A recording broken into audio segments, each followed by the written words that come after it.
Shalom saudara-saudari yang terkasih, puji Tuhan. Hari ini saya ingin berbagi mengenai pikiran dan perasaan Kristus. Pembacaan Alkitab terambil dalam Filipi 2 ayat 1-11. Bagian ayat Alkitab di atas adalah bagian yang perlu kita perhatikan untuk bertindak sebagai seorang Kristen. Saudara-saudari, apakah kita dalam Kristus ada nasihat, ada penghiburan kasih, ada persekutuan roh, ada kekuatan? Apakah ada kasih mesra dan belas kasihan? Kalau kita dalam Kristus tidak memiliki apa-apa, bagaimana bisa melaksanakan apa yang dikatakan ayat-ayat yang selanjutnya? Kalau kita dalam Kristus ada nasihat, penghiburan kasih, persekutuan roh, hati kita ada kasih mesra dan belas kasihan, maka mudah sekali untuk sehati, sepikir, satu kasih, satu jiwa dan satu tujuan, sehingga sempurnalah sukacita Tuhan. Paulus mengambil ayat 1 sebagai sumber, sebagai dasar, sebagai pupuk, sebagai suplaian untuk bertumbuh, agar saudara-saudari di Filipi mempunyai dasar yang benar, yaitu Kristus.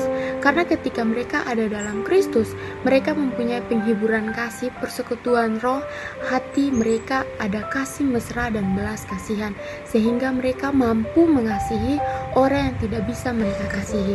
Demikian dengan kita, saudara-saudari. Ketika kita sulit mengasihi orang yang mungkin menyakiti kita, yang tidak bisa kita kasihi, ketika kita berada dalam Kristus, mungkin ini hal yang sulit, saudara-saudari. Namun dalam Kristus kita dimampukan.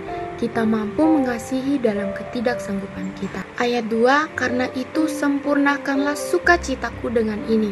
Hendaklah kamu sehati sepikir dalam satu kasih, satu jiwa, satu tujuan. Adanya ayat ini karena ada suplaian yang terdapat dalam ayat 1. Karena dalam Kristus ada, sebab itu di sini juga ada. Kalau sudah makan nasi tetapi masih tidak kenyang, berarti sia-sia makanannya. Kalau dalam Kristus ada, maka di sini seharusnya juga bisa ada. Hendaklah kamu sehati sepikir. Maka apa harus demikian? Bisakah dalam satu kasih? Mungkinkah? Apakah dapat satu jiwa satu tujuan? Sehati sepikir dengan orang lain bukan berarti kita mengubah hati kita harus sesuai dengan hati orang lain, atau kita mengganti hati kita. Sehati sepikir berarti kita menaruh hati dalam Kristus, seperti dalam ayat 5, karena ketika kita sehati dengan Kristus, mau berapa banyak pun kita, pasti mudah untuk sehati. Ayat 3, dengan tidak mencari kepentingan sendiri atau puji-pujian yang sia-sia. Sebaliknya, hendaklah dengan rendah hati yang seorang menganggap yang lain lebih utama daripada dirinya sendiri. Ayat ini berdasarkan karena di dalam Kristus ada hal-hal ini, maka jangan ada hal-hal itu, atau seharusnya ada hal-hal yang demikian. Apa yang disebut dengan mencari kepentingan diri sendiri? Terjemahan lain adalah bergolong-golongan. Arti dari bergolong-golongan adalah berpilih kasih. Di luar Tuhan ada nama seseorang yang menjadi sasaran kita. Misalnya, ada perselisihan di antara dua orang.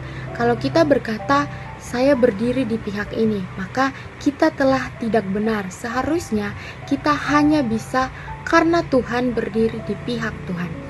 Kalau tidak demikian, pasti timbul golong-golongan, saudara-saudari. Ada orang ketika disanjung-sanjung, dipuji-puji seolah-olah sangat mulia. Sebenarnya kakinya terpijak pada kesia-siaan yang mengambang. Tidak ada kemantapan. Saudara-saudari, ingatlah bahwa kemuliaan yang berasal dari manusia adalah kemuliaan yang sia-sia. Oh Tuhan Yesus, saudara-saudari, marilah kita mau sama-sama belajar untuk tidak angkuh, tidak menjunjung tinggi diri kita sendiri. Biarlah segala kemuliaan hanya bagi Tuhan. Ayat yang keempat, dan janganlah tiap-tiap orang hanya memperhatikan kepentingannya sendiri, tetapi kepentingan orang lain juga. Ini bukan perkara yang mudah, saudara-saudari. Saya sendiri beberapa tahun ini karena kesehatan tubuh kurang baik, sering tidak mampu memperhatikan kepentingan orang lain. Seringkali kita seolah terhadap urusan sendiri saja tidak bisa mengatasi, bagaimana bisa memperhatikan kepentingan orang lain. Memperhatikan kepentingan orang lain adalah satu kehidupan mengorbankan diri sendiri. Kemarin ketika saya mengikuti suatu persekutuan di dekat rumah, saya bersama saudara-saudari yang mengikuti persekutuan itu menyaksikan sebuah kisah tentang seorang misionaris dari Amerika. Dia melayani Tuhan sejak umur 9 tahun. Dia meninggalkan orang tuanya, kemewahannya, hidup enaknya di umur 17 tahun dan memutuskan untuk melayani Tuhan di Indonesia, dan dia melayani di sebuah panti asuhan di mana panti itu sangat kecil dan di satu kamar itu mereka ada 3 orang. Sebagai orang yang hidup berkecukupan, itu bukanlah suatu hal yang mudah bagi dia, saudara-saudari. Namun dia memilih untuk setia dan mau belajar melayani dan mengasihi. Dia berkata bahwa hidup saya bukan lagi untuk saya. Saya baru meninggalkan rumah saya, orang tua saya, dan segala yang fana di dunia ini. Tetapi Tuhan, dia rela meninggalkan surga untuk dunia. Saudara-saudari, jika hari ini kita masih memikirkan semua hal tentang diri kita perlu menyadari akan hal ini, saudara-saudari. Bagaimana kita perlu hidup bukan untuk hidup kita sendiri, karena sejatinya kita bukan lagi milik kita. Kita sudah dibeli dan harganya sudah lunas.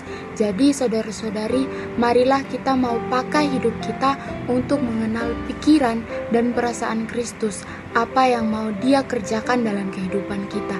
Biarlah kita semakin kecil dan Dia semakin besar dalam kehidupan kita.